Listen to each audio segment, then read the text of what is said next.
தேடாமல் போனது நிமித்தம் வாழ்க்கையில பாடுகள். ஏன் இன்றைக்கு நிறைய பேருடைய குடும்பத்துல பயங்கரமான கட்டு, ஏன் பயங்கரமான சாபம்? கர்த்தரை தேடாமல் போனது நிமித்தம் வருகிற பிரச்சனைகள் என்ன?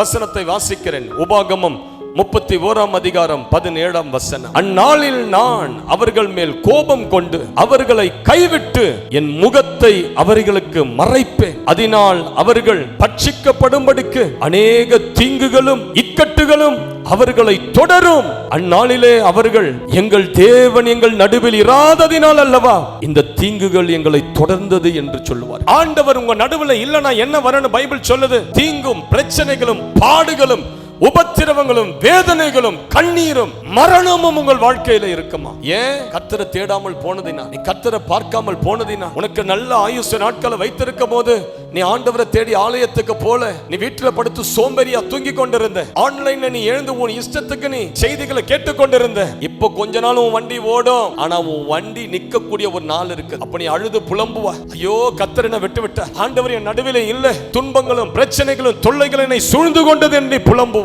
அந்த நாட்கள் உன் வாழ்க்கையில் வருவதற்கு முன்பதாகவே மனம் திரும்பி கர்த்தருக்கு முன்பதாக உன்னை தாழ்த்து ஆண்டவரை தேடு, சர்வ வல்லவரை தேடு.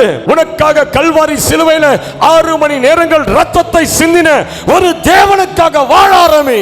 அதுதான் ஆசீர்வாதம். கர்த்தரை தேடுகிறவர்கள் செழிப்பார்கள். ஊசியா ராஜா கர்த்தரை தேடின நாட்கள் எல்லாம் கர்த்தர் அவன் காரியத்தை வாய்க்க பண்ணினார். அம்மா, நீ கர்த்தரை தேடி பாரு, உன் குடும்பம் நல்லா இருக்கும், உன் சந்ததி நல்லா இருக்கும். இந்த பூமியில உன் பிள்ளைகளுக்கு நீ வைத்து போகிற ஒரு சொத்து எது தெரியுமா? நீ கர்த்தரை தேடு, கர்த்தர் உன் சந்ததியை ஆசீர்வதிப்பார்.